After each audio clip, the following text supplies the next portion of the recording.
Hi filmmakers, this is Carrie from Filmmaker Central, and today I have a really cool box from PolarPro. It's the new LightChaser kit, so stay right there. We'll be right back.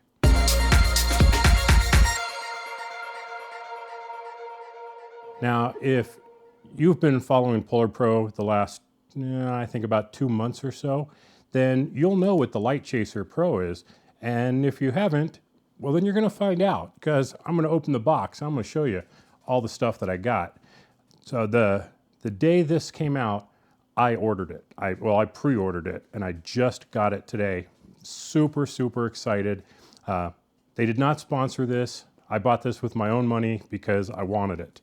So what is the LightChaser Pro? Well, it is it's a case and different filters for your phone. It's going to work with iPhones.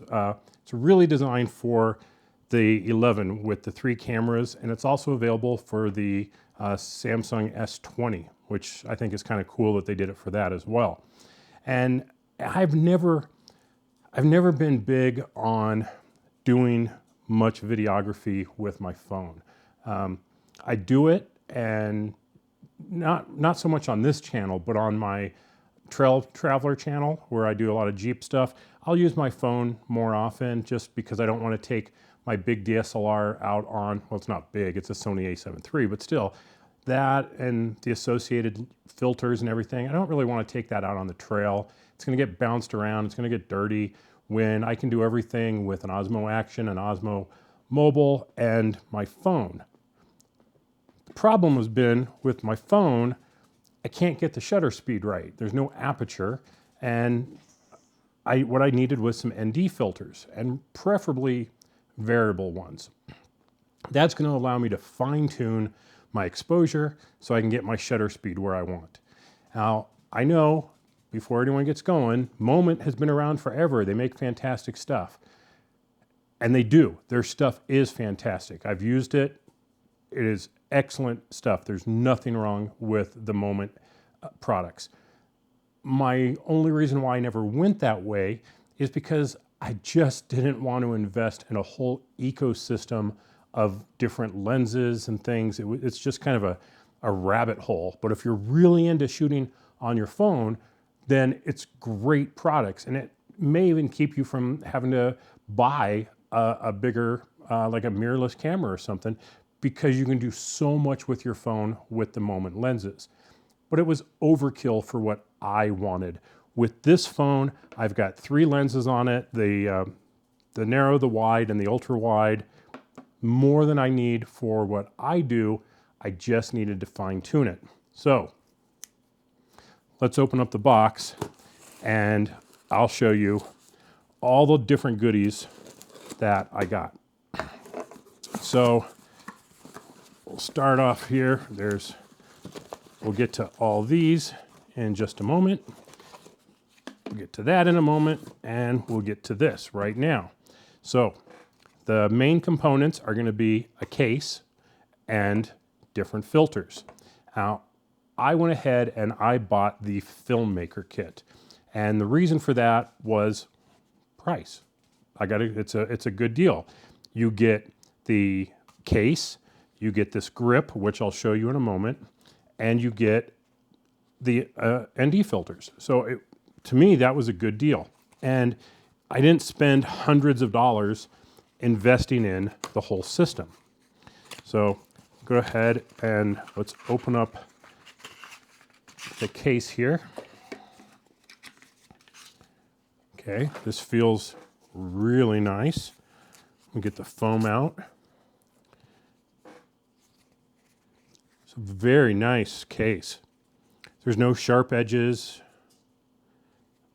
It's thick and sturdy where it needs to be, but it's pretty pliable where it doesn't need to be.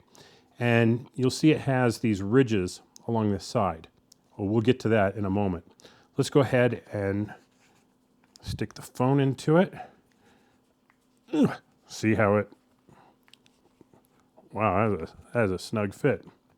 Let's try going top first. There we go, that's much better. All right. there we go. Very nice case.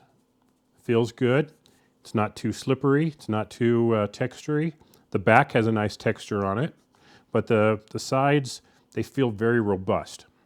So let's get into the next piece here. And this is the grip. And let's see if I can get, there we go. Get the little tab out of there.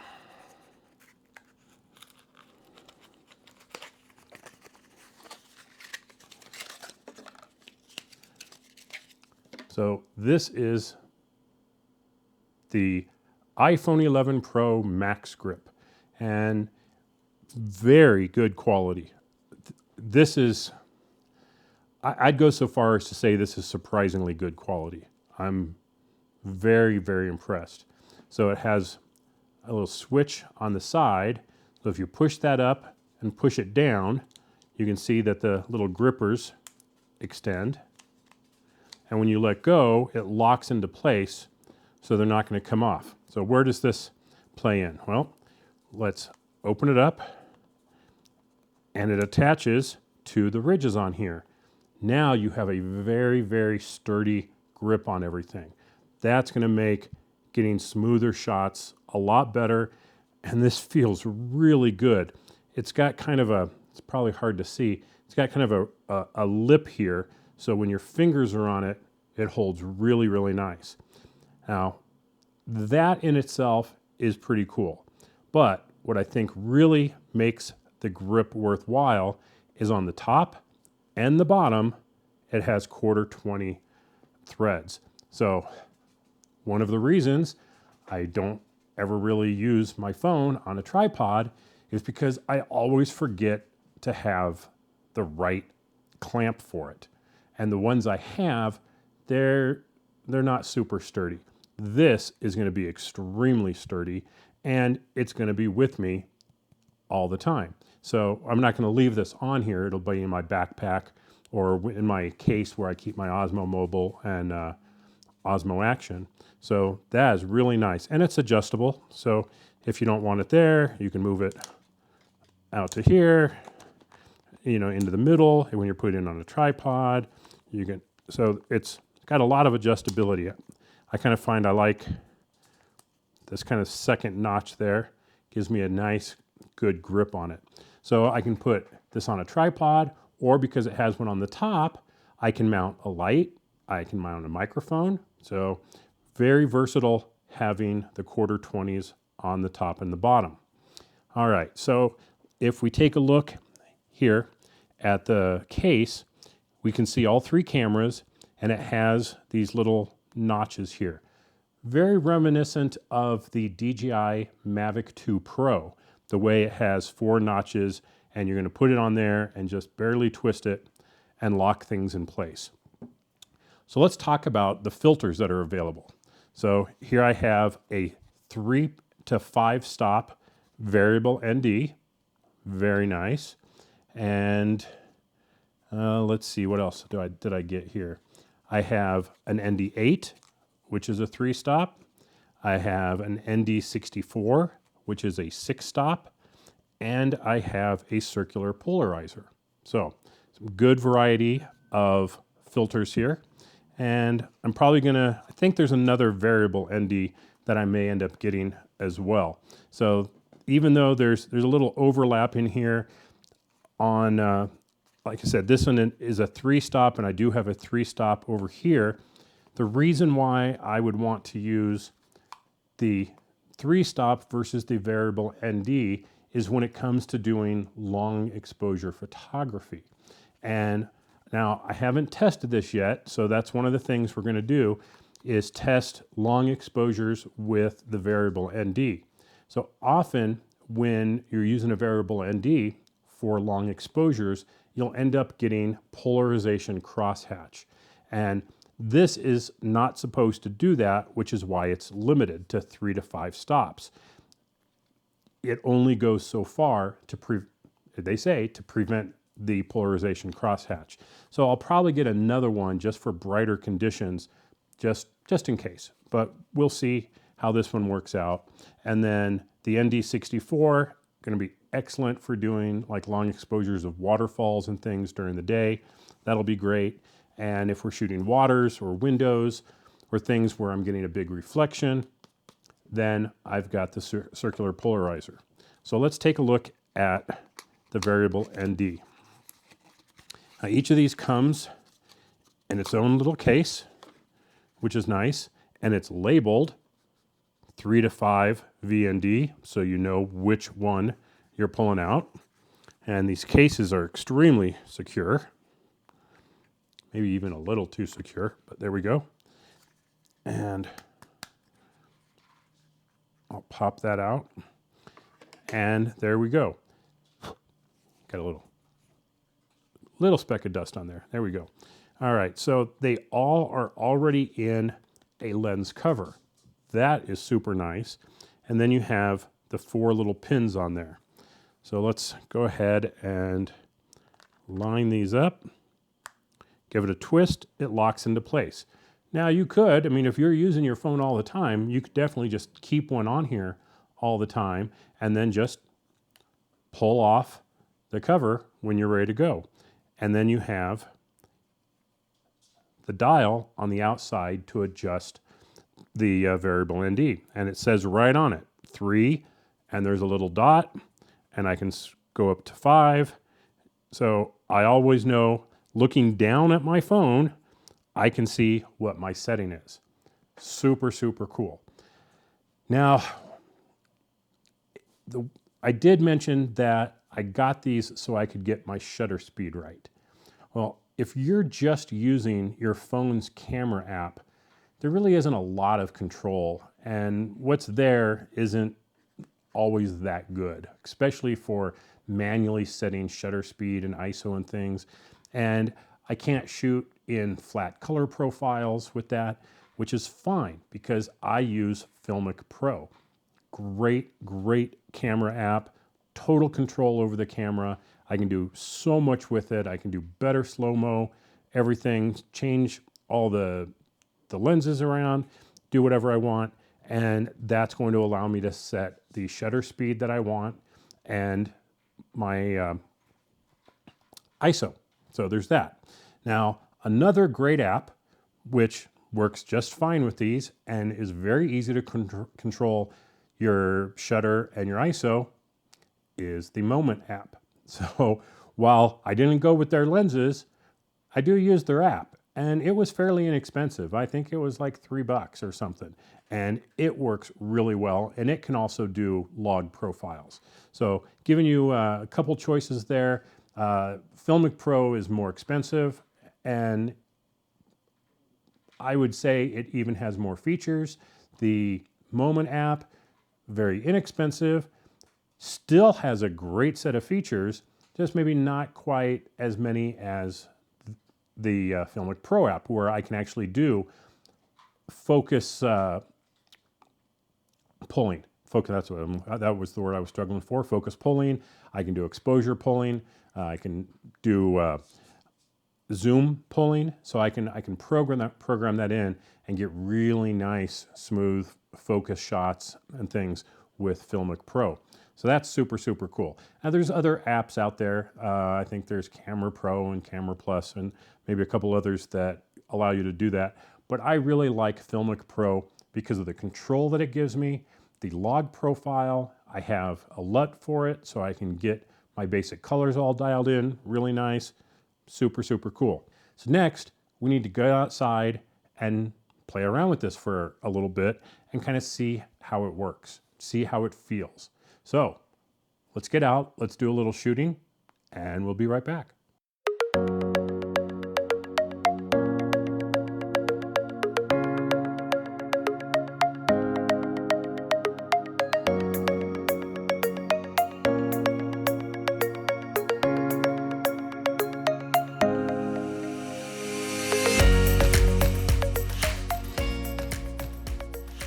Okay, didn't have a lot of time to go out and play around, but spent a few minutes trying to get a couple shots, and I'm really impressed. Now, until I get the footage into the computer and do some tests with it, some color grading to see if there's any color casts or anything, which I seriously doubt. These are really, really good quality filters. I doubt I'm going to have any issues whatsoever. So we'll give it a shot. We'll play around with it some more. But I'm going to get out this weekend and I'm going to really use this thing. And should anything come up that I find is, you know, worth mentioning, I'll do another video. But I think if you're looking for something like this, which would be ND filters and variable ND filters and circular polarizing filters for your iPhone or S20, I would definitely take a look at this. It's really nice. And the fact that it has, or the reason it has such a big filter here is because it covers all 3 lenses. So that's really cool. I don't have to move things around or switch things to get it onto the right lens. It just covers them. The downside is it makes for a big lens. It does stick out a little bit on the sides of the phone. To me, not a huge deal. I don't plan on keeping a filter on here when I'm not planning on using it. I've dropped my phone 3 times in the last 3 months, and I've gone through 3 screen protectors. So I'm guessing I'm not going to risk the ND filters that I have on here. I'm going to take them off when I'm not using them. So check it out. It's at PolarPro.com. This is called the LightChaser Pro. Like I said, I bought the videography kit because that was my intended purpose. There's also a photography kit that has slightly different accessories in it, or you can just buy all the pieces individually. So just kind of depends on your budget, what your use case is, what are you going to do with it? Me, basically primarily video. That's what I got it for. That's what I want to use my phone for, especially when I'm doing videos for my Trail Traveler YouTube channel. That's why I got it. If I want, well, I don't want to take my mirrorless camera out there because I'm in mud and dirt and dust and all kinds of harsh conditions. And that's what I use the Osmo Action for, is in those types of conditions. This is just for doing some handheld stuff, maybe putting on a tripod, getting some other angles for some slow motion stuff, but it's not really going to be out in the elements like the Osmo Action is. So I think this is going to be the perfect companion for my iPhone, and it fits what I'm going to do. So check it out, PolarPro.com. Thanks for watching, everybody. Yes, I know it had been a while since I did some videos, trying to get some new ones out. I'm moving next weekend, so I may not get another one out before then, but I can't wait to get set up in the new place and have a more dedicated place to shoot. It's gonna be great. So look forward to some new videos coming out soon. I got stuff all planned out that I want to do. It's just a matter of getting to them. I really appreciate all the support, the emails, the messages, just kind of asking where I've been. And then when I started putting out some videos in the last couple of weeks, people are like, oh, I'm so glad to see you back. Really appreciate that, guys. It really keeps me going and encouraged to do more and more stuff. So PolarPro Litechaser. Now, I've mentioned Filmmaker Pro. If you want to see a video about Filmmaker Pro, mention it in the comments. I've not done one. There's some good videos out there on how to use it, but if you'd like me to do it and kind of show you how I use it and the things I use it for, drop a note in the comments and I'll bust out a video on Filmmaker Pro as well. Thanks for watching, everybody. This has been Kerry with Filmmaker Central. I'll catch you next time. Bye-bye.